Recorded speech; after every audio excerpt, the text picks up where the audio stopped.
It's time for the Wally Methot Show. Now, here are your hosts, Brent Wallace and Marc Methot.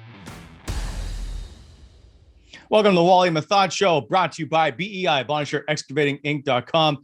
I'm Brent Wallace. He is DJ Marc Methot, or we could call you Marky Mark, I suppose. This is weird, Wally. When's the last time we've actually talked hockey? Usually we're doing the interviews. I feel like we haven't done this analysis stuff in some time. Well, you just wait, because we got plenty of it today. Oh, boy. All right. I do need your analysis, though, of the tweet that was sent earlier this week by Evil Scott, or Evil_Scott, I should say, of you. He took your shot of you on the set, playing the piano, as we like to call it, as your fingers are pressed down, and made you look like a DJ. So is it something you're now conscious of as you go to put your hands down the table? Because I've gotten the same thing before. People are like, oh, Brent's playing the piano, but it's just a reaction of when you're talking to move your hands. How unnatural is it to sit there with your hands intertwined, if you will, and just get your points across? It's bizarre. Like, I'm animated. I like to move my hands around. Yes. I can't imagine just keeping them still. I know they want me to keep them still. That's something I'm working on. But I like to do the piano. It's the same. Yeah. You know? And it's the same. Like, you're holding a microphone, so your other hand kind of just feels left out. And so you use it just as a way to communicate and almost to enunciate, right? You're just trying to, anyway, I understand. Absolutely. But is it in your head now the next time you're on set? It is. Yeah, exactly. But the last game was a challenge because we had a bare bones crew working the game. Like, not a lot of people behind the scenes. So there were no roll-ins. For those listening, Wally, roll-ins are clips, right? If we're showing clips of the goals, there were 0 roll-ins. So I had to remember all the sequences in my mind on how the goals played out without looking down at my notes. So the least they can allow me to do is kind of move my hand around a little bit. So but usually we have roll-ins and I can kind of look down and watch the clips over again. But that was a challenge for me. The first time I had to do it that way. You can let them know I'm available if they need somebody. Also coming up in the show, we've got Sens defenseman Nick Holden. It's a great interview. A former teammate of yours, actually, back in Columbus. We'll get a chance to speak with him. Speaking of animated, he was fantastic. So stick around for that. That, of course, brought to you by Whitewater, which I feel like I could use a few of them today. As always, brought to you by Whitewater. To you, the cool, refreshing taste of Whitewater beer. Pour a Legion Lager or Farmer's Daughter. Even try one of those Blood Moons. You can even mix and match if you want to try and sample some new flavors. And Matt, just a new thing to tell you about. There's a new coupon code for it. It's if you go to shopwhitewater.ca, use WAMSHOW, WAMSHOW, as the coupon code to redeem 15% off. Whitewater, as always, brewed by friends for friends. Before we get to the headlines, I got to talk to you about this Rocky Wirtz, the Chicago Blackhawks owner thing that happened last night. Oh boy. Town hall meeting. And Rocky loses his mind. Like, he literally loses his mind on a lob ball question about basically, what are you doing now to move things forward and make this a better organization in light of all the Kyle Beach stuff and all the sexual assault allegations? He goes off, and then he doubles down with the next reporter about how dare you ask these kinds of negative questions here. And he shuts his son down from trying to answer. Like, I've only seen something like this once. And oddly enough, it's in Ottawa. Back after the outdoor games, it would have been the 2018 season. And the owner goes off at a town hall meeting as well. We're sitting at the back, so the reporters are allowed in. They can't say anything. They can only write stuff down, no recording of it. And he goes after me a bit and says I ask stupid questions and all this stuff. But it's interesting. It reminded me of the same thing. When you saw that video, what was your reaction? I felt uncomfortable, and it was kind of I'm not making light of the situation when I say I thought it was cringe. You know what I mean? Like, it was awkward. It's that uncomfortable. Secondhand embarrassment kind of thing. Yeah. And for me, could you not have just, I mean, at the very worst, just lie, just like, that's just public relations at this point. Right. Yes. And if you're, I mean, and I know that sounds, disingenuous or whatever, but I mean, how bad optics wise did that look? I mean, every media outlet that you could think of that covers sports, for the most part, especially hockey, were posting it yesterday, and everybody was adding their 2 cents, and oh boy, it's just a disaster. And it surprised me that you could see the panel, like the other guys that were with them, the other people up on the stage, right? But they were all just sort of like sitting back, and you could just read their minds, right? Like, you could just think, oh no, don't No, he's still going for it. No, he's still going. You could just see it. The mood shift. If you watch that video, it's funny you said that, because I watched the three of them, because I've been in those situations, right? We've all been in those where everything is uncomfortable, and so you don't want to make eye contact. Their heads never turn towards Rocky Wirtz once. No, not once. They just keep looking into the crowd like, is this guy stopped talking yet? Is this still going? It was so bad. It was so bad. I saw it. I know. My wife is sitting on the couch, and I said, you gotta watch this. And she starts to she's like, oh my God. And I'm like, no, there's more. And then something else. And they're like, no, wait, there's more. And then I go, no, there's another. And she's like, she's like, oh my God.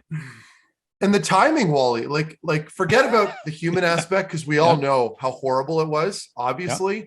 But I mean, I'm thinking now, seeing as they're trying to do this damage control, and it's like, you've got a first class, it was a first class organization as far as the amount of success they were having on the ice. And then, the fan base all came back in when Kane and Taves came through with Seabrook and Keith, and they had that even Sharp, if you will. And the team was just like a dynasty at this point, right?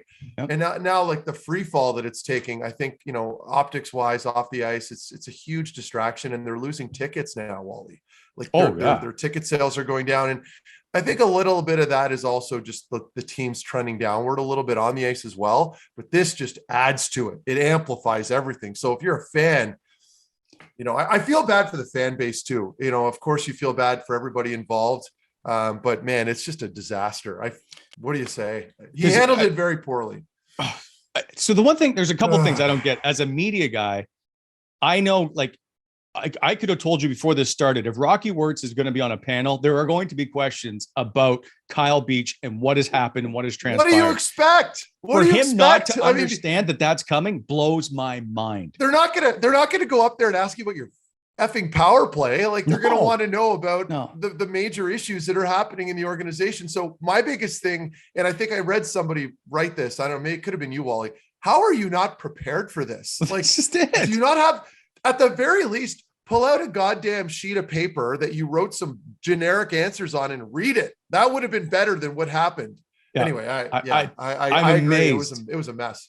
So here's what's now, but the problem is, like, Alex DeBrincat, I think, is the Chicago Blackhawks all-star representative. Yeah. He's now going to get peppered with questions. He's the only guy available right now. Yeah, but he's a young. It doesn't matter. Right? Because now when I say he was young, what I mean is he wasn't in 2010. I get it. But what's going to happen is us as reporters are going to have to go to him today to further the story. So how would you handle that how would you handle that if you're a reporter and you see DeBrincat sitting there like at a stall? What would you say first, to him? Because he's going to be at a podium. The media availability, they bring him out all to these podiums. Right. So I know that I have to ask. So I'm going to go to Alex and go, listen, Alex, I need to ask you about your owner. Okay. And there's going to be a PR guy next to him, and I'll probably have a conversation with him and go, listen, he'll be prepared. I'm floored at what happened, but I still need to ask you. And he'll be like, okay, because he's going to be told by then what to say. But we still have to ask it. So he still has to front it. And that's not fair to him whatsoever because of this complete unhinging and diatribe by Rocky Wirtz. It's just awful. These players they're not professionals in public relations. And no. You know what I mean? Like, this, although we're used to being interviewed, this is a heavy topic. So that's a nightmare for a player, but he'll have a PR. You mentioned it there, Wally. Every player that goes over there has a PR guy with them that's a team representative, as you know. So I'm sure they'll be prepared for those questions. I don't know how he's going to answer them, but he'll be prepared. It's the same thing that happened in Ottawa when Melnyk threatened to move the team. We had to go to the players and go, your owner is threatened, like, especially to guys who are from Ottawa, like Pajot or Borowiecki, and go, we had to ask about the threat of being moved. And so not fair to them. You guys as players, and I know you know this, obviously, have no say whatsoever in what happens above the head coach, basically. So you just do your job. So for you have to answer that stuff isn't fair to you, but it's also part of what we have to do. And so sure, it's a mess, but it's not fair to Alex DeBrincat, who's going to have to be peppered today with questions about what transpired last night. Is that my final point on this? Is that question period today or tomorrow? Probably tomorrow. What is today? I'm curious. Thursday. I think it's probably tomorrow. Today's Thursday. Yeah. Yeah. It's probably tomorrow. Anyway, Yeah. because I'm curious to see what his answers are going to be. Anyway, we'll see. And then on Good top luck. of that, he's going to overshadow basically All-Star for a couple of days, which you know how Gary Bettman's going to love that. So Well, you don't do is it anything going to to overshadow it? Yes, you don't do anything to overshadow All-Star. You don't do anything to overshadow Stanley Cup. That's an unwritten rule, right? You don't make trades. Yeah. You don't fire coaches or sign coaches or do any of that stuff. And this is going to have a mark over it for a couple of days. No question. Look at all the attention it's getting now. Everybody is commenting on this nonsense of Rocky Wirtz. Yeah. Well, and has it been plastered on TV media? Like Twitter is one thing, right? Yeah. Like we seem to think Twitter revolves around, but like my dad is a huge hockey fan. He doesn't have a Twitter account. So I'm assuming it's playing on TV as well. I believe TNT put it in their broadcast last night. Oh, wow. Okay. Fair enough. All right. Yeah, it'll get play. And you know what this will get is play outside the NHL. That's what they don't want either. Yeah. It'll be everywhere. No. All right, we'll move on to the headlines. Brought to you by sportsinteraction.com, Canada's online casino and sportsbook. Sportsinteraction.com/Wally Methot for the most competitive odds and live daily betting, where you can wager basically, Meth, on the Olympics coming up. Pick the men's and women's hockey. Yeah, that's right. Sports Interaction is Canada's leading online sportsbook. If you had to put some money down on the gold medal winners for men's and women's hockey, I'm going to put you on the spot and ask who you're picking. Oh, this is a roll of the dice, but if I really had to pick one team, my gut is telling me a team like Russia. Yeah. Just as an example, just because you know how many really good international Russian players there are, right? Like you go overseas, some of those KHL teams have some very talented players. And they're going to be there. So I got to think, I could be wrong, but based off of the rosters that I saw specifically from Canada and the US, like I'm not saying they're bad teams, but for me, there's very little name recognition. And the only recognizable names that I've seen are some of the players that perhaps are a little more on their way out of the NHL, so to speak, or are out of the NHL. So Eric Stahl, you got to think, exactly. And so you got to think that, and with the US, they're very young. They're very inexperienced. So they're just so unpredictable. For all we know, they're going to run the tournament. But right now, as it stands, if I'm looking at rosters and based off of my prior experience playing at the World Championships and stuff like that on those Olympic-sized ice surfaces, I got to think Russia is going to be one of those big dogs. And a different game, right? Like, you understand it's a different game to play international ice, and the Russians do it all the time. So I'm with you. As long as Russia gets goaltending. Yeah. Yes, everything's different. So like your special teams are different. Your penalty killing, like you're not so like I'm just going to use penalty killing as an example. When I went over there, they really had to rein me back. You know, like I've always had a tendency to be very aggressive on the PK. I jump loose pucks, but now with all that extra square footage on the ice, you have to stay tighter. So like you have to make all kinds of adjustments. You're almost just sitting there playing goalie, and so. It's not just that. There are a lot of other areas. So that's going to be a big adjustment for some of these players that are unfamiliar with playing on that ice. That's why I think Russia is going to have a big advantage. I don't want to go the same team as you, though. So, you know what? Finland seems to do really well at international events. I was going to say that. Finland, I'm taking the Finns. They love international play. Yeah. And they're so competitive. So that's a good team. But I don't know how much skill they're going to have. That's the only thing. Like the scoring touch with a team like Finland, where a lot of their big dogs are playing in the NHL. Yeah. It's hard to say. But it seems like everybody's in the same boat except arguably Russia. So I'm thinking there's going to be some upset, and the Russians seem to implode every once in a while. So I'll take Finland for the win. Right. And I will take Marie-Philippe Poulin and Team Canada because she just seems to score gold medal winning goals. Canadian women, they're so strong, and they've got their whole roster there. So you got to think that they're going to it's between them and the States, right? But I think the women's Canadian team's pretty competitive, and they've made some changes this season. So I'm excited to watch them play. It's going to be fun. Yeah, it'll be good. It'll be good hockey for sure. Okay, so let's move on to some Sens chatter, shall we? Got some great headlines for you today, by the way. Give me a break. Oh, geez. The Sens head into the All-Star break after having played 9 games in 14 days. They'll come out of it playing 10 games in 15 days. We talked a lot about the way they've played going into the break, and that the record may not exactly show how they're playing, and they've obviously dealt with huge losses up front, especially their top six forwards.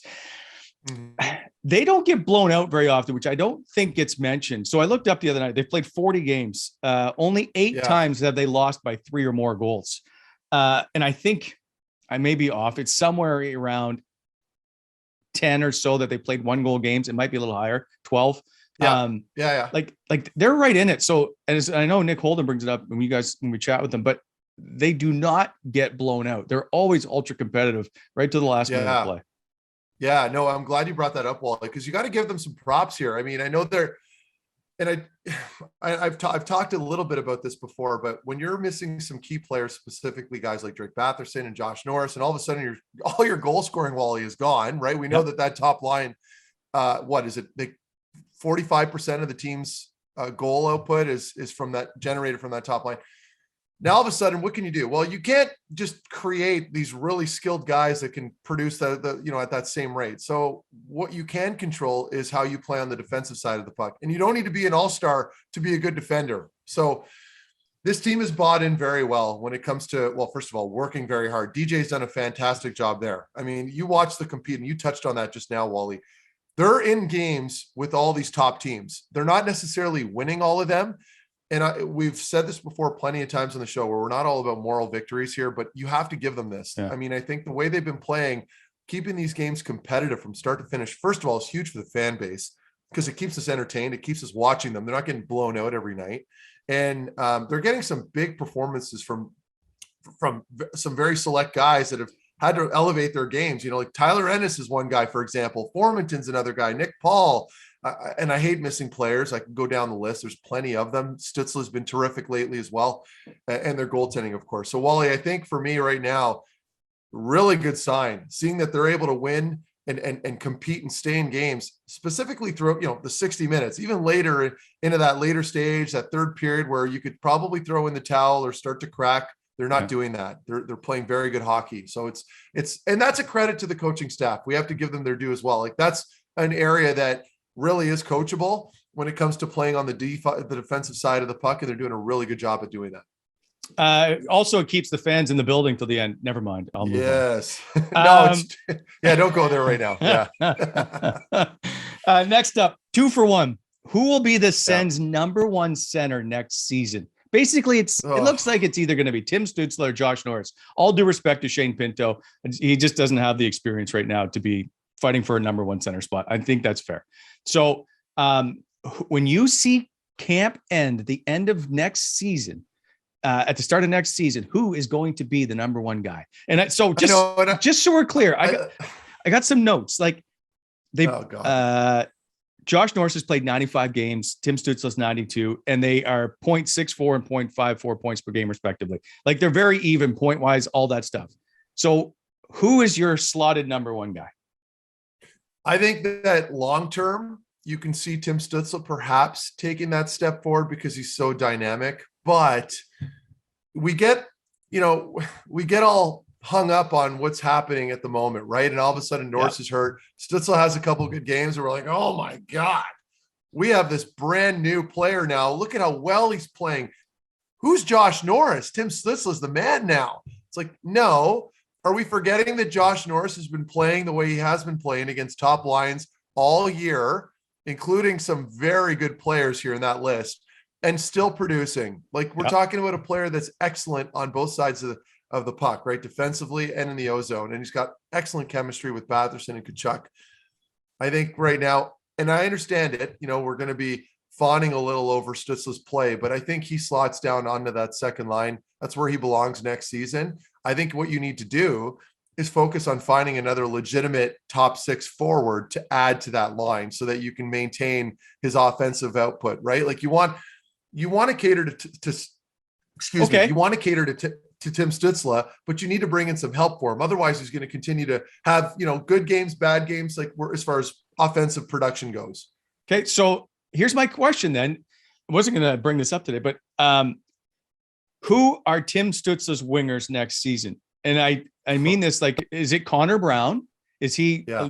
Because Connor Brown doesn't get a lot of attention because perhaps he's not flashy, but he leads all forwards in ice time. He can score 20 goals or more a season. And then on the other side, is Alex Formenton that guy, or is it somebody else that you're going to put? Who is your second line next year? I don't mind, like, and I think we get caught up because we're used to seeing the same players all the time. So we're content with some of them. If I am taking that approach, Wally, I'm going to stick with Brown. Like, he's been hurt now for a while. We haven't seen him. And with the way Tim Stützle has been playing, like, imagine a line now with Alex Formenton, Tim Stützle down the middle, and Connor Brown on the right side. I mean, I don't mind that. I think given the circumstances, that's a pretty good line. I still think if you have an opportunity to go after a legitimate top six, maybe you do it in the summer, but that's easier said than done. And of course you have to pay for it. But right now as a second line, Wally, I'm okay with those guys. I don't know how I can elaborate any further other than Connor Brown's very responsible. He sees the ice very well. He brings that kind of veteran stability, that presence to that second line that keeps them, relatively, on point, and they're not going to be giving up too much. He's just responsible with the puck. I'll put it that way. And then Formenton's got the speed, and Stützle's taken a huge step forward up and down the middle. I think for me, just watching him handle the puck now, coming out of the D zone on exits through the neutral zone, he's so responsible. You rarely see him cough it up. Like, he's always making a play, and that makes him so dangerous. On that Tim Stützle point, then, and we briefly chatted about this a while ago. We are all over him being moved to center. Was this crowning moment for DJ Smith, and that's what changed his game. So my debate to that is: are we not just seeing a guy who's growing up playing, regardless of what position he's at, just getting more comfortable playing on the ice? Is it that big of a difference for him to be in the middle of the ice? Yes, because he's going to touch. So two things can be true, right? His development and his maturity is coming along. And it was a really good move to move him to the middle, and not right off the bat when he came into the NHL. Give him time to get accustomed to the speed, just to kind of learn the ins and outs of the game, because it's a different game when you get to the NHL, as you know. And all of a sudden he's up and down the middle. And I really think for me, it's probably a combination of both. I think he belongs there. I think as a centerman, you're getting way more touches. You've got way more responsibility, and players like Timmy thrive under that. I think for me, the only thing that needs to improve, and that'll come with time, it's his face-off percentage. He's going to have to learn to win draws at some point, and at least hover around 50%. Like right now, when you're winning, 2, 3, 4, 5 draws out of 20, that's a problem. And that's not happening every night, but it is happening. So I think at some point, because that's puck possession, and over the course of a whole game, if you're playing 20 minutes a night and you're losing that many draws, it does become a concern. So for now, you got to, and I'm sure he's working on it like crazy. Like, I can tell you guys, when you're watching centermen in practice, before and after, they're always working on draws, and that comes with time. And it also comes with just learning the ins and outs of the league. Like, so knowing who you're going to be playing against that night, and knowing their tendencies as when you're lining up with them across. So I think that's stuff that will come with time. We got to remember he's barely 20, or is he even 20 yet? Well, I think he's still 19. No, he's 20. Oh, he is 20. Okay. So I mean, that is so young for a centerman. So it's going to come. The one thing is that we miss, and I would like to see, is someone like, well, it would have been like Antoine Vermette, but Jason Spezza, if he was still playing one more year, would be perfect. Because the way he used to work on faceoffs after practice was relentless. Him and Chris Kelly. And the way Jason does. He does everything. Yeah. He would be perfect. And he can still, he's still can play. That's what I like. And a guy like Spez would pull him aside in the dressing room prior to a game, and they would talk about, oh, you're playing Dallas tonight. This is how Tyler Seguin takes his draws, or this is his tendency here. He knows everybody.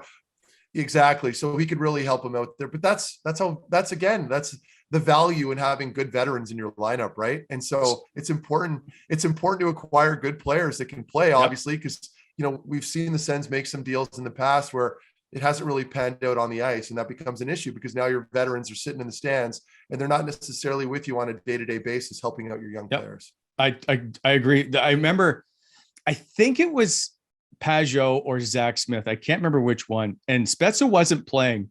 He was hurt. He came into the locker room after, and it was Pajot or Smith who told me this. And I'm like, what happened? You've changed something. He's like, Spetz came in and told me to take half an inch off the shaft of my stick. And he goes, it's changed everything. And I'm like, how do you see that? players can notice the smallest change. Like even if you're not Jason Spezza, like I could tell if my stick, because you're using it every single day, right? Yeah. So all of a sudden, if there's an extra half inch or there's something just slightly off with the kick point on your stick or the blade's a little off, you notice it immediately. But it's magnified when you're like obsessed, like Jason Spezza. And I still remember even playing with him in Dallas. Like he was there before everybody with that, like classic Jason Spezza. He's got the heat pack on his back. Oh yeah, always. He's got it wrapped around, right? He's got his hoodie on and he's working away at sticks. I'd get at the rink, I'd have my coffee in my hand. He's already there. He's got like 6 sticks in the rack and he's sharpening them. He's sanding off certain areas. Like he's got it down to a science. And he's obviously onto something. He's still playing. So good for him. Yeah, absolutely. I like watching him. All right. Yeah. Last topic, which goes into our guest today. Holden for a minute. I thought you'd like that one. Which, by the way, I'm going to have to talk about this afterwards, is the apology that you give to Nick Holden in the interview. It's one of my favorite things I've seen in a long time. So Nick Holden flies under the radar in Ottawa. And that's, again, like the Connor Brown effect, not flashy, just does his job. And you've gone through it too. If you're a stay-at-home type defenseman, you don't get a lot of attention. You're like offensive lineman in football. Even when they signed him, though, you were always high on Nick Holden coming into this team. You said right away he'll be a calming force back there. So the last 13 games with Zaitsev out, the Sens have a 5-5-3 record, very respectable. They were 9-17-1 prior to that. Holden's +2, plays over 20 minutes a night. He was -7 before that. The only two that are better over that stretch are Thompson and Ennis, who are +3. So my point is, can you sum up what Nick Holden does for people that pay not enough attention to the way he operates? Yeah. He's a stabilizer. So, for a player like that, he needs to be utilized properly. You can't have him hovering up and down, maybe on the third pairing, maybe on the second pairing. He needs a role, just like everybody else does. Like Thomas Chabot has a role. He's your power play guy, plays big minutes. Then, whoever plays, which by the way, Brandstrom and Chabot, absolutely does not work. You need a guy that can stabilize. Doesn't work. Chabot. Yeah. That was terrible. I'm glad you said that. I was trying to pump his tires a little bit because I know people have been really happy with this game. When the puck is on Brandstrom's stick, he's so good, like on the transition, but he needs to be utilized properly. So it's not just unfair to Chabot, it's unfair to Brandstrom. And now the issue, I know I'm way off topic here, but the issue now is, and it's hard for the coaching staff because you have to find the right guy to put him with, right? So I just didn't like the pairing. I don't think that works. That's another topic. So with Holden, he needs a role. His role is a shutdown player. It's a shutdown guy. He's going to play against the Connor McDavids, the Marchands, all the top lines in the NHL. And he needs to play with another stabilizer if you don't have another guy that might be a little more offensive, but equally responsible in his own end. So Zub for him right now on this team, I love that pairing. It's perfect because both of them can move the puck. Like if you watch Nick Holden, you watch Artem Zub, they're not big lumbering guys, and I'm not advocating for that. They're not big lumbering guys that are just waving the wand, as we like to call it in hockey. They're very responsible in the D zone on retrievals. They've got good poise and patience at making little pop plays. They're pretty good at moving the puck. Nick Holden's really good at that. He doesn't panic. They're going to make mistakes. You're going to have glaring mistakes every once in a while when you're playing against other teams' top lines. It happened to me and Eric all the time. It's going to happen to Nick Holden and Artem Zub. That's just part of the game. But I love the way they're playing. Their numbers are backing it up. All of a sudden, look at the team. Like, and I know it's not just them, of course. It's goaltending. It's some of the forwards, but they're staying in it now, Wally, with all these big teams. It's huge. So I love the way his play is. He's a good leader in the room. He's kind of quiet, but he's funny. We saw some of that in the interview where he's got a little bit of personality, which is nice, but he doesn't overstep. He's not an annoying guy to be around. I've been around him enough. I know he's pretty quiet. He keeps to himself, but when you do engage with him, he's a funny guy, and he's very reliable on the ice. So I like what they're doing in closing here. I like what they're doing, Wally, having them and Zub together. I think it's a bit of a mystery though with the other pairings, and it's not a fault to the coaching staff. It's just a personnel thing. At some point, they're going to need to sit down this summer and go, okay, listen, we need more stability back there because we can't just keep rotating these guys in and out of pairings. We need some solid pairings. You need a guy for Chabot. I still don't know that Zaitsev's that guy. I really don't. I know that they're stuck with this, but like right now, I feel more confident with Holden and Zub than I do with Zaitsev. And I hate shit talking players, but that's just how I feel. I don't see it with him. When I think of Zaitsev right now, I think of a more chaotic version of those two players. So I don't know how they address it because they're not moving them. Well, I'd like you to hold off on all that, which are all great points, until Monday when we do our mid-season analysis and break all that stuff down. So just kind of stick to the headlines. That'd be great. Okay. The Nick Holden interview is coming up, and it's fantastic. And you talked about animated. Yeah. He's one of the most animated guys we've had on for an interview. Yeah, he had the arms. He had the arms waving, and he was doing some stuff. Yeah, he's a good dude. We had fun. I appreciate the fact he scored the game before we had him on, so that was good too. We got to talk about that. All that coming up after the break. The Wally Methot Show is brought to you by BEI, Bonnechere Excavating Inc. BEI specializes in excavation, grading, drainage projects, also equipment rentals, aggregate, and topsoil sales. Visit BonnechereExcavating.com. BEI, helping to shape the Ottawa Valley.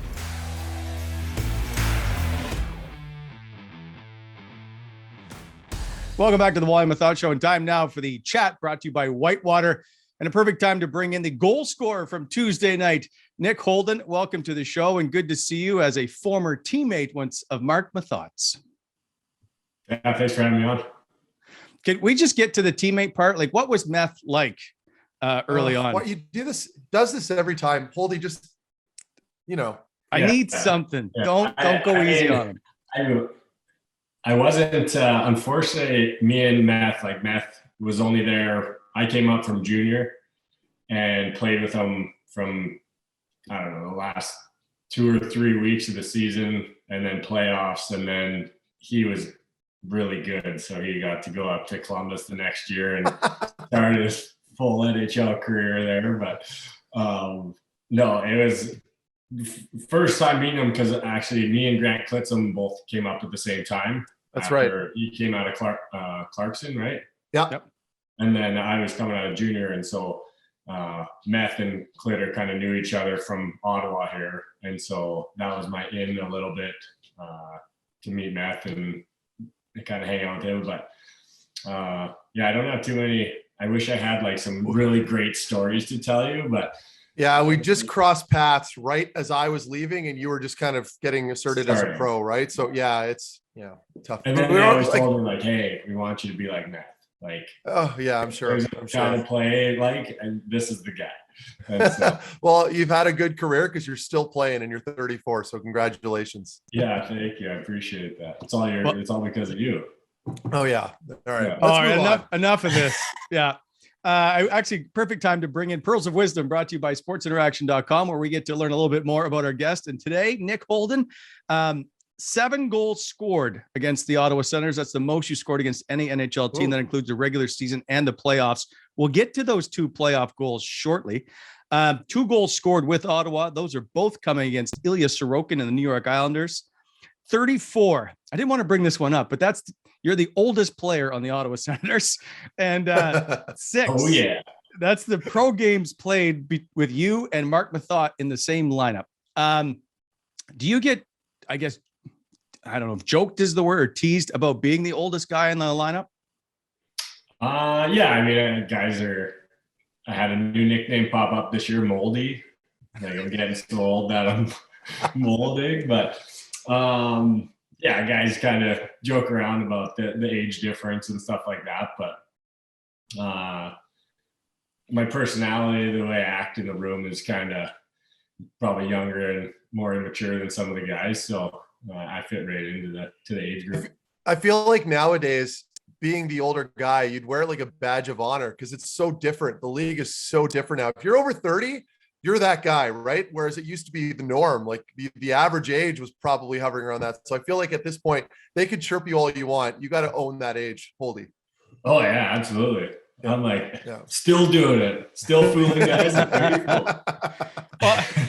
Well, 2 things. One is I've heard you have 4 kids, but I've heard that your wife has to basically take care of 5 kids because that's how you act.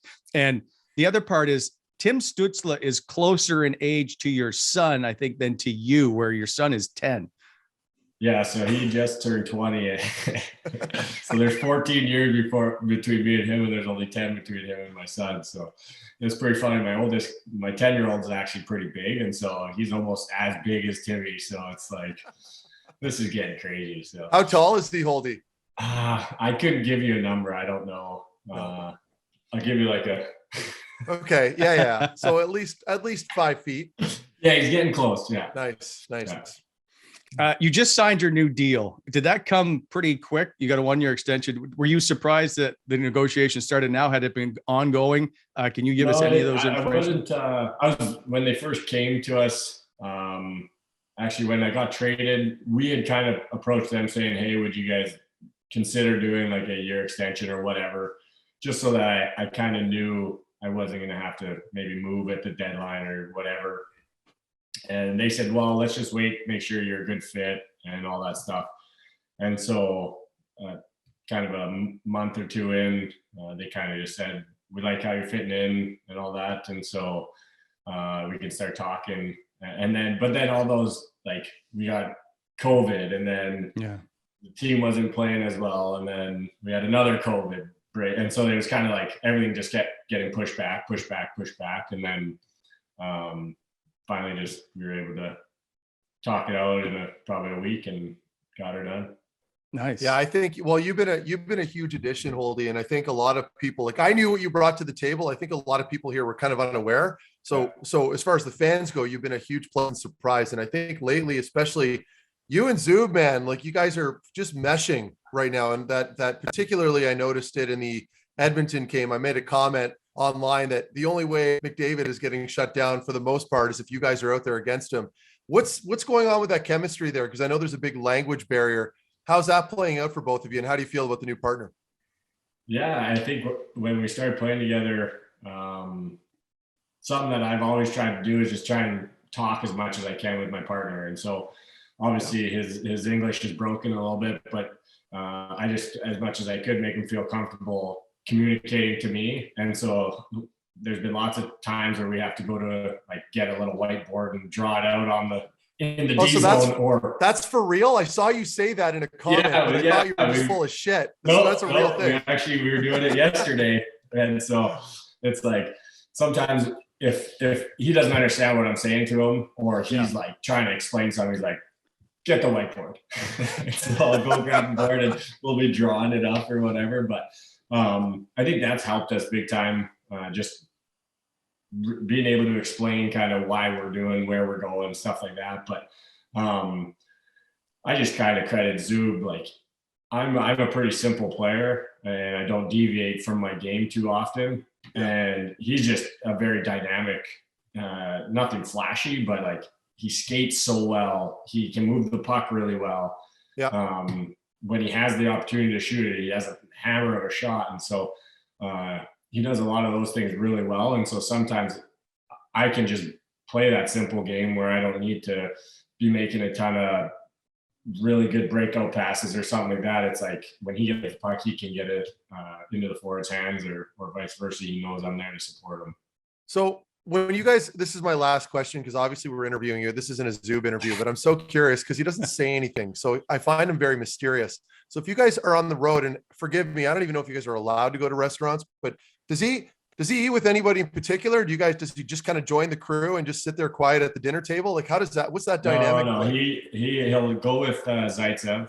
Of course. Most Russian guys stick together. Oh, they always do. But I haven't actually been on to go eat with them yet. Yeah. And so that's maybe the next step in our relationship. Good. Okay. Good to hear. We go for supper one time and really dig in.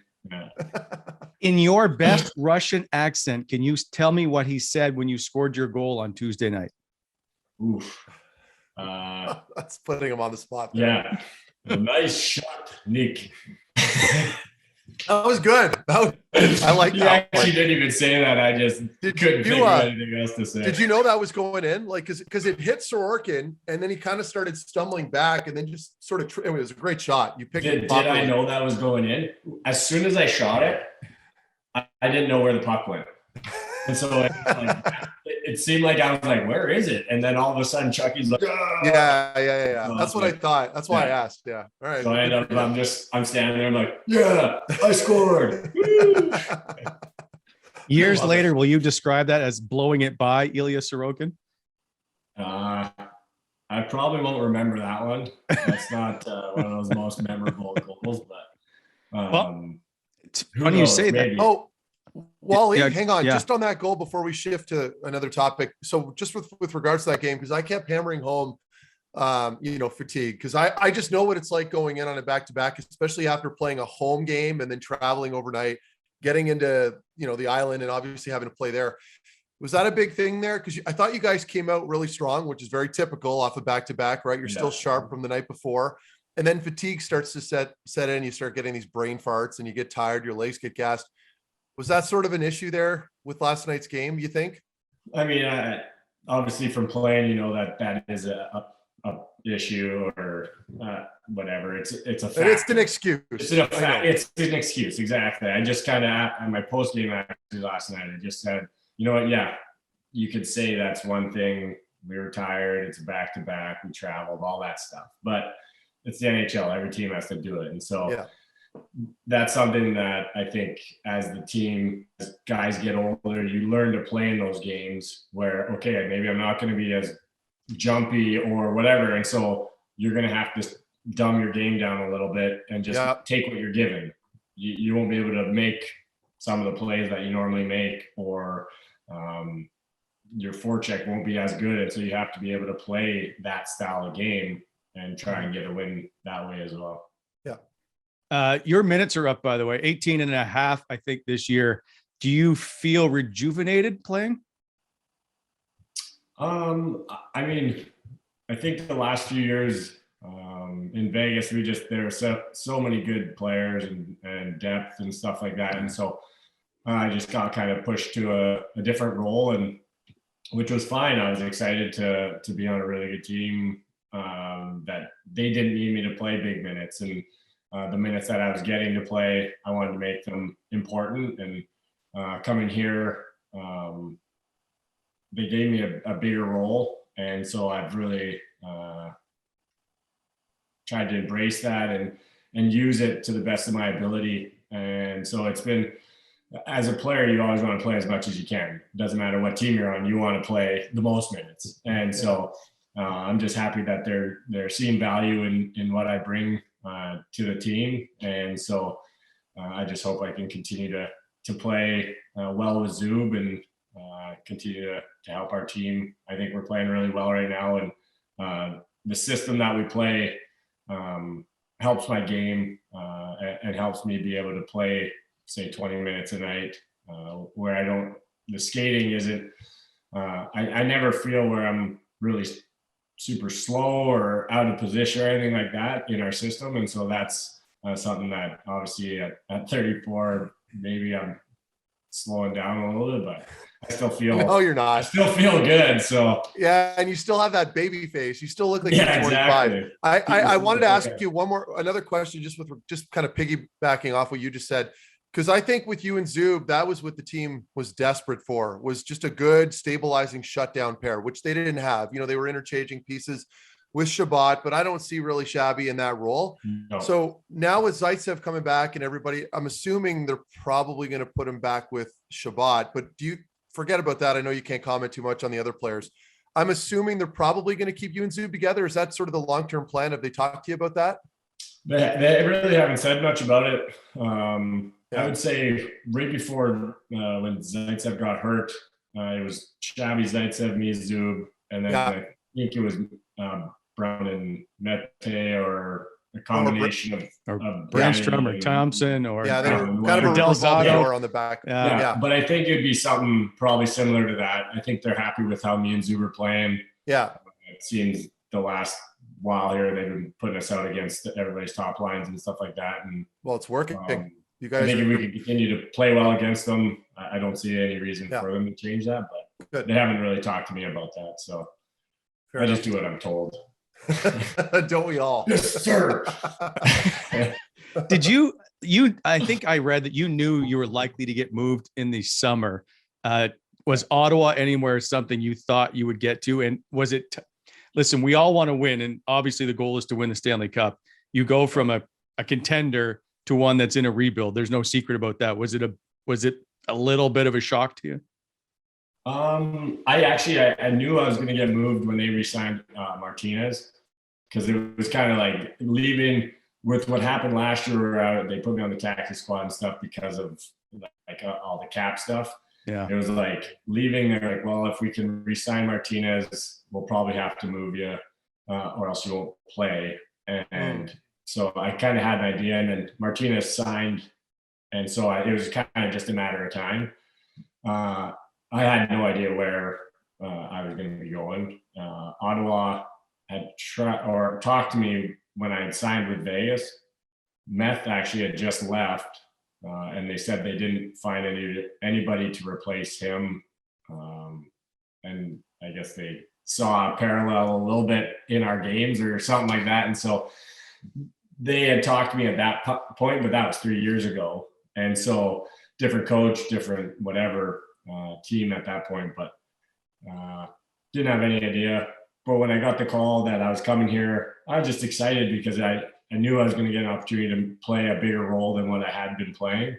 Obviously, you want to win. You want to win the Stanley Cup. That's the goal. That's why we play. But I just felt like I had more value than what was being used in Vegas. And then now, so far, I've been able to kind of show that, and hopefully, I mean, I feel like we're trending in a good direction right now. So hopefully. No, you guys are. I think at your age too, it's just longevity, right? Like you just want to stay in the league, and you're seeing it. It can happen really quickly, where all of a sudden there's roster spots that start running out. You got all these young players coming up too. Yeah. So I feel like you almost kind of have to change your role a little bit as you get older and take on a leadership role, which is essentially what you've done, right? I'm assuming it's not like you have to be super vocal, but having a positive influence in the room can go a long way too. Was that something that they kind of talked to you about here in Ottawa going into the season that they wanted from you?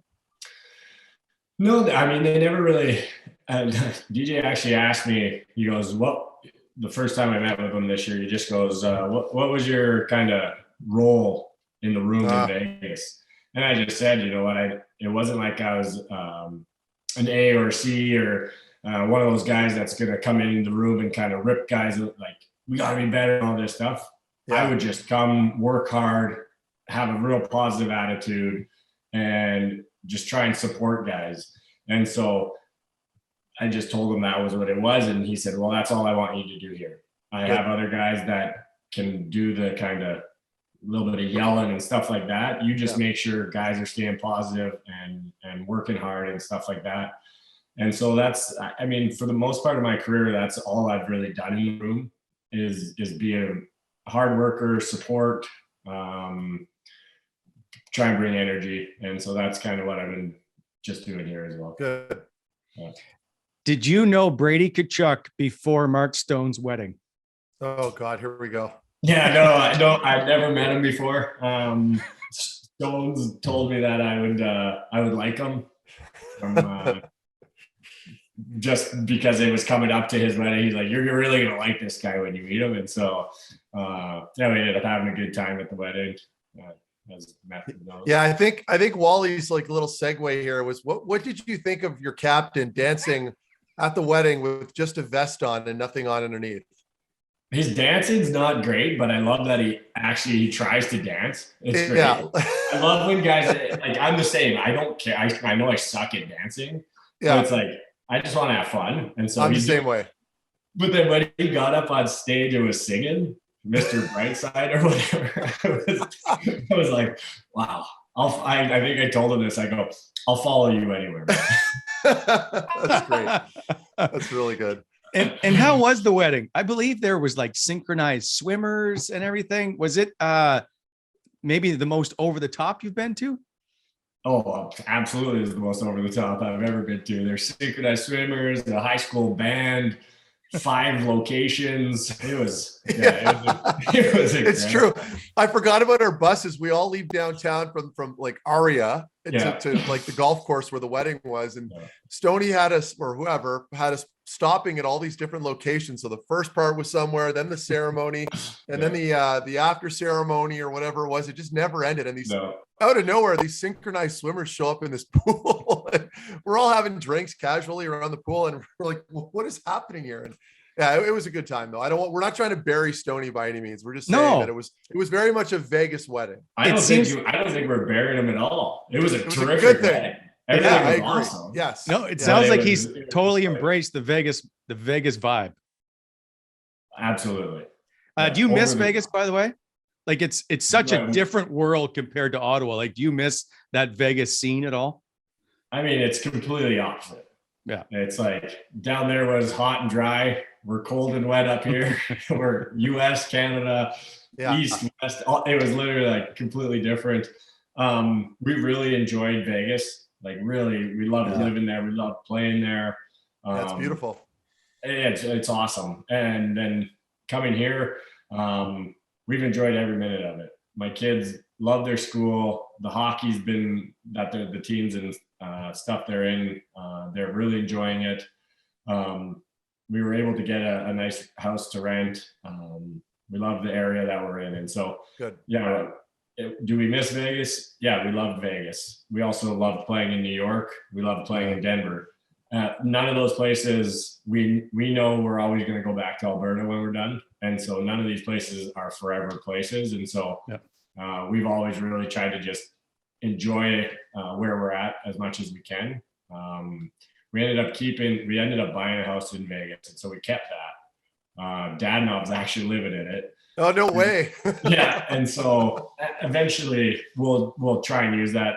When it gets too cold for us in Alberta and stuff like that, we'll go down there and let our family and friends use it. But Good for you. Yeah, so we enjoyed Vegas, but we're really enjoying being here. Ottawa's great, especially once like if the restrictions start to ease up a little bit more and you're able to go out and about and you can run into people. People here are so friendly and they recognize you and they're appreciative. They don't hassle you, and you're in a hockey market here. It's just obviously right now you're a little sheltered. You're playing in an empty building, but once things do start to open up, you're really going to see it. It's such a great place to play. It really is. Yeah, I mean, we're sheltered and it's still an awesome place right now. It's funny, my oldest guy, he hates the heat. Oh, really? Oh man, when we were in Vegas, every day he was just purple face, sweating. Oh no. And so he was just like so excited when it's cold and winter and snow. Every day he's like, can I go outside? Can I go outside? I'm like, yeah, just give everybody. Do they ski or snowboard or anything like that? So we had them skiing last year. Yeah. We went up in Utah. We went to a resort up there. And then we haven't got them out yet, but we ended up doing like a outdoor rink in the backyard. So the kids would go out there. So that's been fun.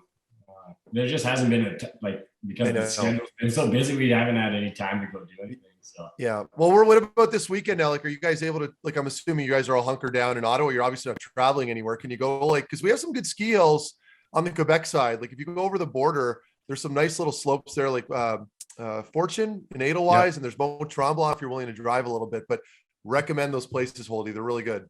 Okay. Well, we decided to just find a cabin in the woods. Oh, really? Yeah. So we're going, it's like an hour away. And we're just going to go there Thursday after the kids' school and stay till Saturday night and just kind of get away. Where is it?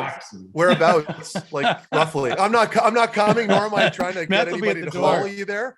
I know. I don't want to come on down. But I'm curious. Like, is it on the Quebec side, like by the lakes?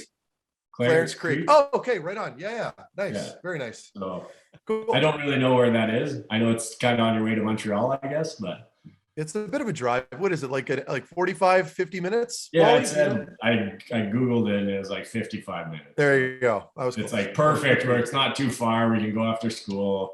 Yeah. So that's fun. Yeah. You brought up playing for the Rangers. I want to ask you about facing the Ottawa Senators in 2017, where you scored 2 goals. But the first question I have regarding all of this is if I brought up one particular name, I would like you to tell me the first thing that comes to mind. Tanner Glass. The first thing that comes to my mind? Yeah. Well, he was just like tormenting you guys, and then Neeler comes in and is like tormenting him, and so they just become kind of non-factors on each other. And so they canceled each other out. Yeah. Well, I think his Mohawk, faux hawk thing, he always had that rock. Because I think for us, like, and obviously teams always have their own sort of viewpoint of what's happening, right? And you guys might not even think anything of it, but for us, that was a big turning point because he was giving us fits. Like, let's face it, he was running around. I think there was an incident with Kyle Turris too. And then of course we reinsert the Neil dog and unleash him. And he didn't waste any time. He took care of that. And then I think for us, at least, it gave us new confidence, right? Where all of a sudden we're like, okay, we don't have to worry about the meathead across the way. No offense. Now we can play hockey again. So was that like, did you guys feel that shift at all? Or was it just like business as usual? I think it was kind of business as usual. What he was doing was good for you guys. I mean, it obviously helps when kind of the other team's a little focused on one player, just kind of when they're doing that stuff. But for the most part, it was business as usual, but the business wasn't very good at the end of the day. So you guys ended up beating us. So. I love that series though. Like we were so lucky because we did Boston, New York. I had one thing from you in that series. So I think it was game 5, maybe. We were in New York, and there was that little melee at the end of the game. Oh, I know where you're going with it. and I'm sorry. Man grabs me. He's holding me like this. He had dropped his gloves. I don't have my gloves off. He's holding me, and he's just like this. Oh, I want to hit you. Yeah, I didn't mean. Man, I'm sorry. You know what? You know what's funny? That was the same season. That was the same time where my pinky finger was all screwed up, right? So I had your collar, and I think that's why I was getting progressively angrier because my finger was killing me, and I just wanted to get out of there. Anyway, you guys won. I was just laughing because I'm like, I knew you enough that I was like just staring at you, and I had my hands like this. So if you would have hit me, I would have been like, that was not a fine moment of mine, but that was a heated game, and that was a heated moment in the game too. I vaguely remember it. It's such a blur when I look back at those games. Like you try to think of moments, and like I could not tell you who won that game. Like I'm assuming you just said it. We lost, right? Like the Sens, you guys won. No, we won. Yeah, game 5. I can't remember what game it was. No, game 4. It would have been game. Oh, that's right. Game 4, and then Chris Neil comes in game 5. Oh, okay. And then we closed out game 6. Was game 5 the one Pajot had 100 goals? Yeah. Isn't that the game he had 4? I want to say you're right. Or you guys won in overtime? I don't know. No, I think it was a 4-2 win that game. But I can't overtime. Now I look like an idiot. I only looked up your 2 goals, Nick. I only looked up the 2 goals you scored. That's all. You looked up those goals? Yeah, that was nice. Oh, okay. Yeah, so it was like, I just remember there were points in that series that were hilarious. It was like the Carlson goal when he scored like from the corner with a minute left to send yeah. And then remember the step-on thing where he was like, calm down to Henrik, and the media lost it on him. Like, oh my gosh, he's telling him, dude, they're fighting and all this stuff. Yeah. And so it was just like, and then Pajot had 4 goals in a game. Yeah. Couldn't stop. That was a fun series. And we were lucky. I was going to say earlier, like playing in some of those cities like New York, for example, in the playoffs for me at least was so cool. And what was it like living there? I don't want to try to hammer home too long on the New York topic, but I'm just curious because you've kids obviously, and we all know what the real estate market was like in New York, especially at the time. I know it's gone down a bit since, but like, what was that like? Were you living in some small 1,000 square foot condo, or like where were you guys? So we were coming from Denver, and we had bought a house there. It was like $400,000 for say a 3,600 square foot house. So completely reasonable. Yeah. We get traded in the summer. We start looking at places to rent, and we asked, hey, where do you guys live that like have kids or whatever outside the city in Rye, New York? And so we start looking up places there. There was anywhere from like $5,000 to $50,000. Oh, for sure. Yeah. The ones that were like, I'm like looking at the 5, 6, 7. I'm like, okay, let's try and find something in here. Nothing. It was like no chance. No, nothing. These houses that we were looking at were like water was leaking in the roofs. Like small houses, all this stuff. Sure. We ended up paying a lot of money per month. And so I just like, after I signed the lease, I'm like, okay, I'm just going to forget this or else I'm going to be really mad about this every month. So I just pushed it aside. And so we ended up loving it. Rye was awesome. The kids' school was like a block away. Our neighbors were incredible. Their hockey system, it was a really small town feel. And so it ended up being incredible. It was fun being outside the city because we could go in whenever we wanted to, but we weren't stuck in the city. Sure. And so we had some incredible moments, memories from playing there for the year and a half that I was there, like taking the kids in on the subway and Broadway and Times Square and just rock. That's awesome. Stuff like I that. feel like some of the players, like if depending on what you're making, like anywhere between, minimum to like 1.5, I feel like you're not, and I know this is a lot of people don't have any sympathy for us right now in this conversation, but I feel like you're not saving any money at that point, right? Like if you play in a big market like that, a big city, especially New York City, it's like the young guys too, they're living in the city. And so it's like you're paying crazy amounts for rent. You're getting an extra tax in Manhattan. Yep. It's just like everything's just more expensive. But like you said, there's no sympathy.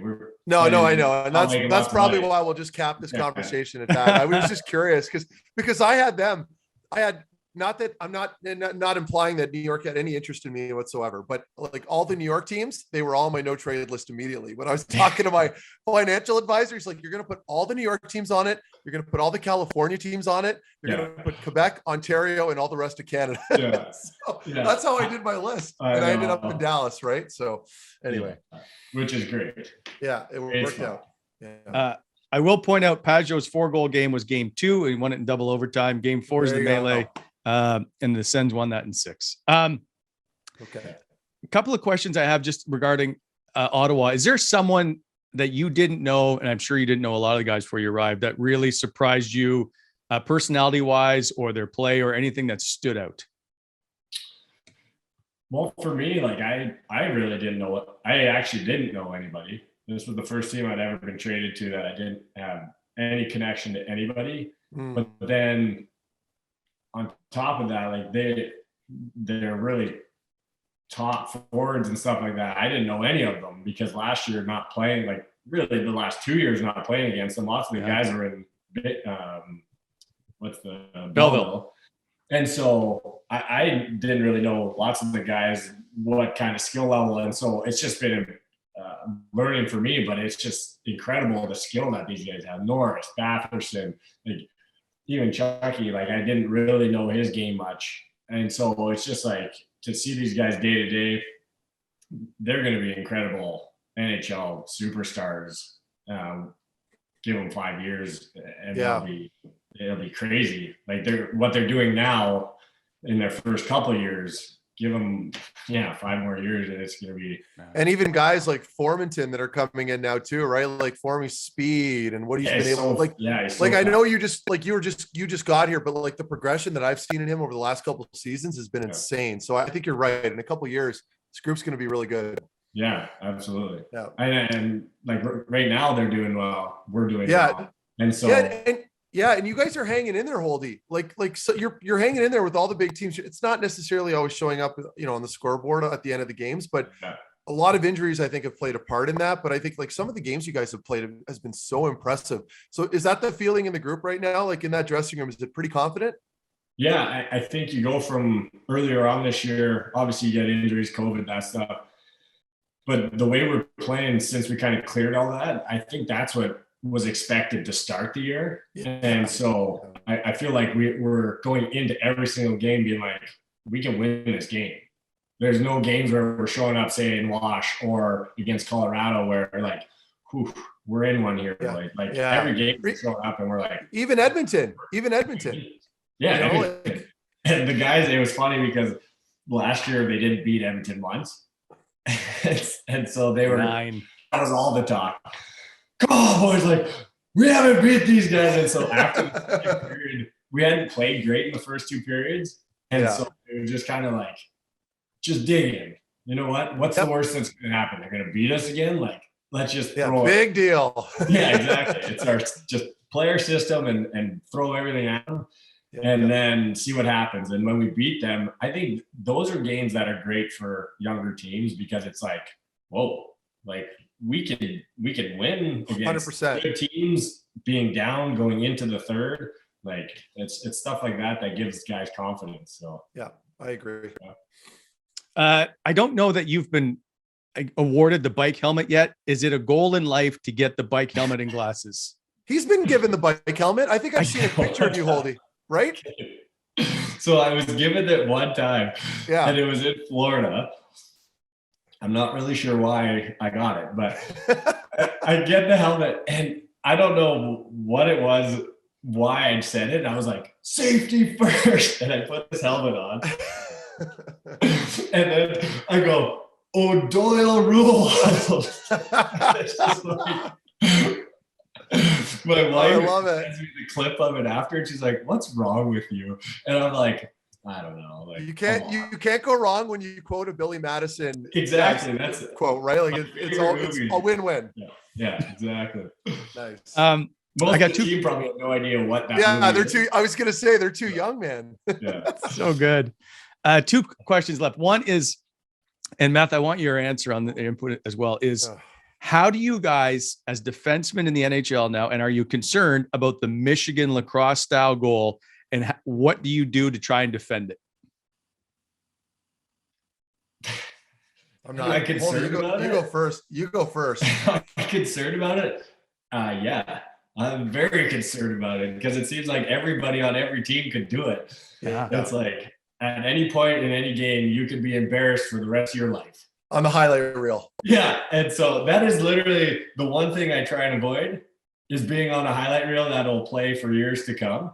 And so, yeah, I'm very concerned coming up against teams that have guys that have actually done it and scored. But I mean, there's guys on every team that can do it.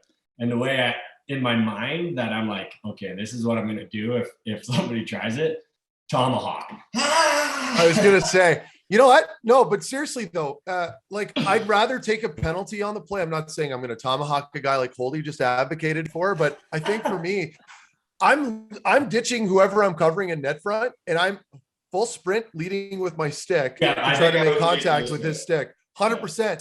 Because you're not like, if you're just focused on the body, you're going to give him too much time. He can reach over and tuck it in. You got to lead with your stick, even if you're stretching out, and just try to disrupt it. Because, you know, when you're holding a stick on a blade, that puck can fall off very easily, or right? Flying Superman. Yeah. So yeah, I'm with you on that. I would never want to get scored on that way. No. The other question I have is, when Drake Batherson got hurt, there didn't seem to be much of a response towards Aaron Dell. I understand he's the goaltender. Was there much talk in the room afterwards about it, or in the intermission? Was like, did DJ Smith say, I don't want you guys running around trying to take care of this? No, he didn't say anything like that. There wasn't much talk about it as to like retribution type talk. I think for him, one thing we were focused on, we wanted to try and score as many goals as possible. Like what are you going to do to Aaron Dell? You're not going to go out and just absolutely bury him, run him over. Somebody gets suspended for doing that. Like they're going to penalize that more than the play he did, all that stuff. And so I guess you could have tried to do something like that, dump it in on him, knowing he might be out of his net and run him, but you're not going to hurt him. Like you're not getting a good enough shot to hurt him. And so I'm not saying you want to hurt somebody, but it's like, no, I understand. We never talked about that. I think hurting his confidence, where it's like you shell him and score 6 on him. Yeah. And then he gets suspended and then he gets put on waivers. I think that probably hurt. I was going to say, I think you guys handled it perfect. 4 goals against, you got your shutout, you lit up the light behind him. Yeah. There's nothing you can do. And I was saying that too. It's like, it's a goalie. I mean, you can challenge him. I think Brady went up to him and said a few words to him, and Austin went up to him a little bit, and I think gave him a little jab, but like, you don't want to get suspended. And if you're running from downtown, you will get suspended, because the refs were all on high alert, I'm sure, after that play. And then the league, they're going to look at the retaliation more than what the original play was and stuff like that. And so, yeah, one of those unfortunate situations. Actually, when it happened, I think most of the guys didn't even know how much of a hit it was until after the game when everyone could watch the play and all that stuff. But I mean, the league suspended him, which was great. And so, and we won the game, got our shutout, and I think there's not much more to do in that situation. All right, fair enough. Safety first, I guess, is the way to look at that one. Is finally the last question I have is we asked this to all our fans or all our guests. Favorite snack? If you were to sit around with the kids, you're watching a movie, it's movie night. What are you going to cheat with and have? My wife makes the buttered popcorn, and so we have all the dressings and seasonings and all this stuff. So I'd probably crush a huge bowl of that, or a bag of chips is great too. Do you guys have like a fancy popcorn machine? No, we just have the one that's on the stove that you do. Okay. Are those legit? Oh yeah, they're great. Okay. Yeah, we have one, but it doesn't work on our induction stovetop. So I just end up burning it in the microwave every time I try to make popcorn. The chef at Meth's house doesn't know how to work it. Yeah, exactly. Anyway, right. Is there a flavor of chip? Because people aren't going to just let you off the hook with just saying chips. Is there a particular flavor? Yeah, they really want to know what flavor of chip you eat. People actually watch this? We just got voted the best podcast in Ottawa. Yeah. Well, congratulations. So I would say probably like, I don't know, all dressed ketchup, dill. Nah, you know what? I have this is my chip. Okay. Yeah. Whatever's in dill pickle, whatever's in the pantry. This looks good. That's fair. I appreciate that. Riveting stuff here. That's good. It's good to have variety. Nick, we appreciate your time. I know it's busy for you, and you get some rest and try to get through this break. And then it's going to be a grind down the stretch. So we appreciate you taking the time, my friend. Yeah, no problem. Thanks for having me on. Good luck.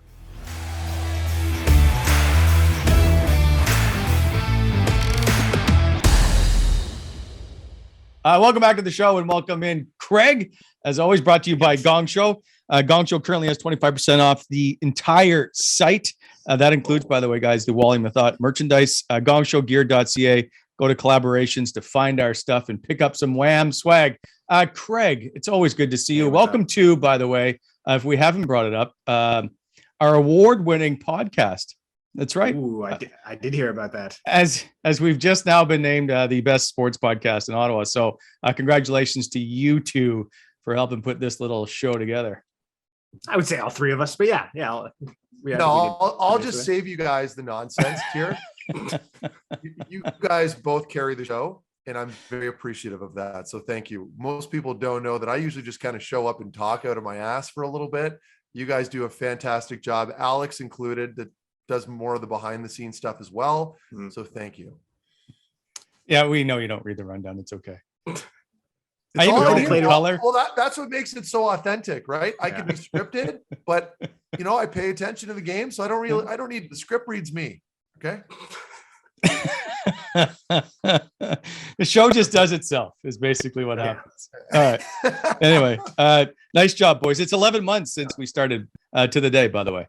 80, I think today's like our 84th show. So 104 guests, I think, have been on our show, or 104 interviews, some repeats. Wow.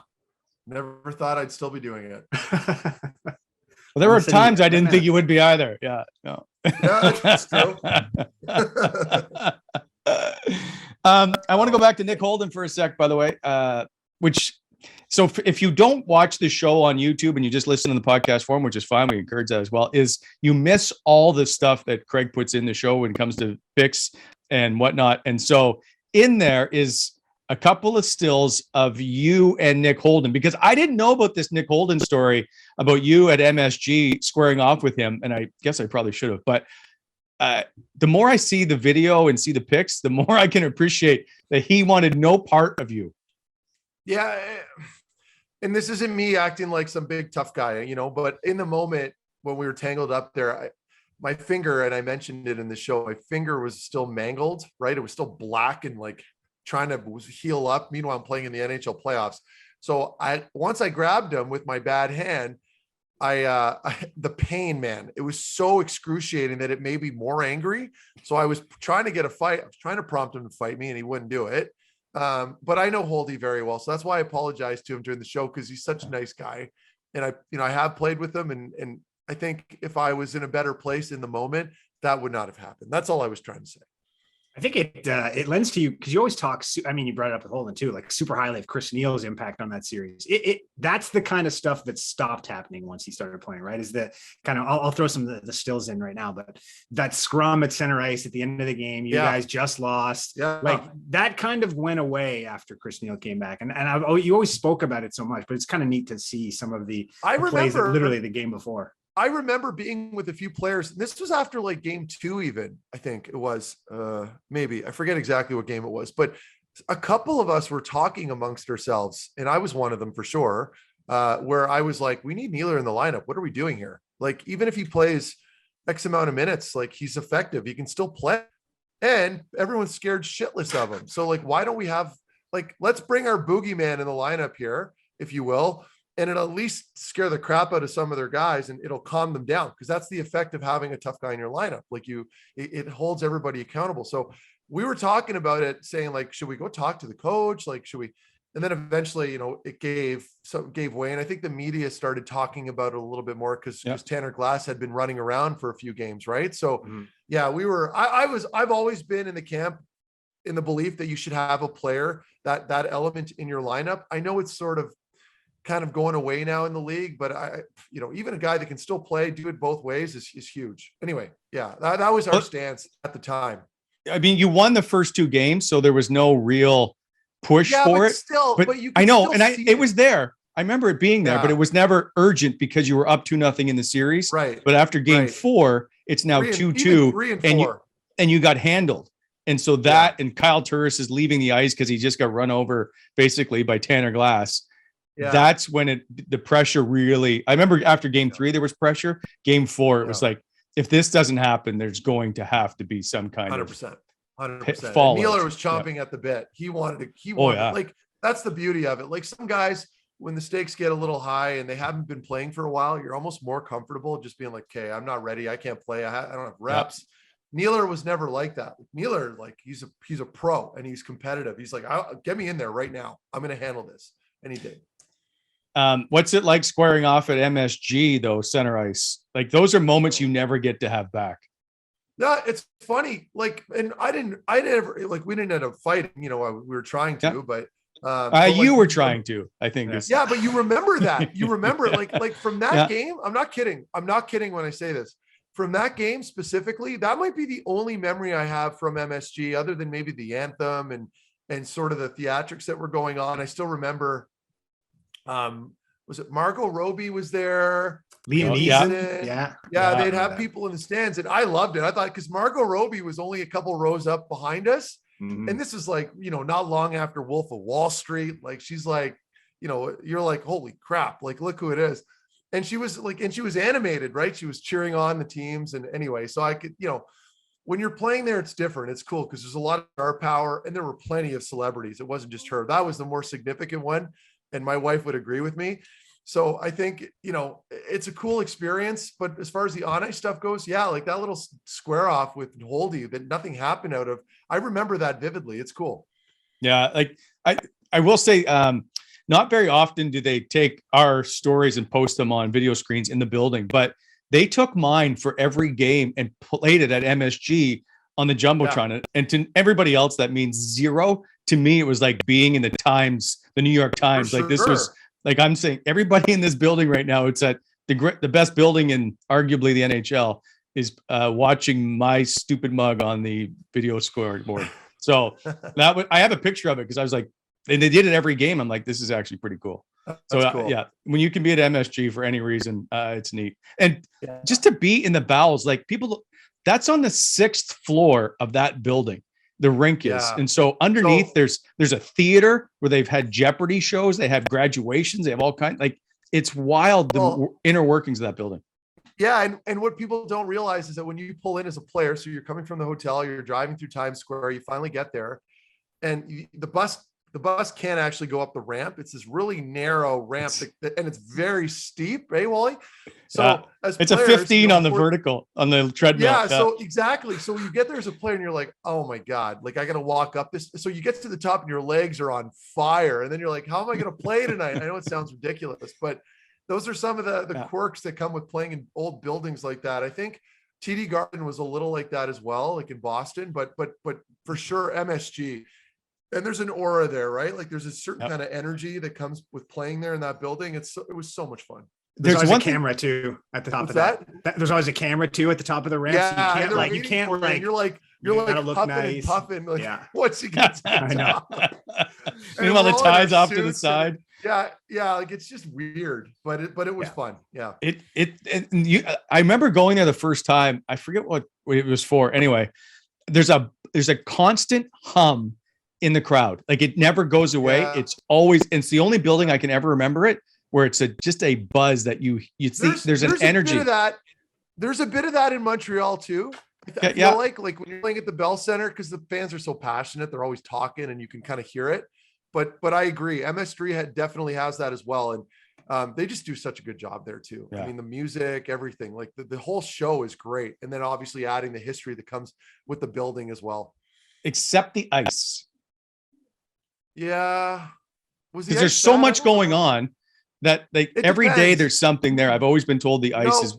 I will say this: Boston was like that. So I think one of her playoff games, the Celtics were playing that day. Yes, in the like an early noon game, and then we would play after them. So you think about it, like the way they do it so quickly. All the arena attendants come out and they uncover the ice. They take everything, they put the boards back up, all the glass. The Zamboni does a few passes, but the ice is still horseshit at this point, right? Yeah. So it's like slushy almost in some areas. And you're like, how are we going to play on this? But you just, if you're watching it on TV, you don't know any better, right? You're thinking like, why are they fumbling the puck everywhere? Because you can't really tell, but the ice is just dog shit. But that's part of the game. Anyway, I miss the old buildings because there's just fun times to be around for sure. Yeah. Anyway, where do we go from here? Well, we get out of here now is what we do. And we come back on Monday and do it all over again with our mid-season report card, if you will. Oh, Craig's going to have some nice boards up. I can't wait for this. It's going to be exciting. Yeah. It'll be good. Check your rundown. See you on Monday, guys. That's the award-winning Wally Methot show. Ooh.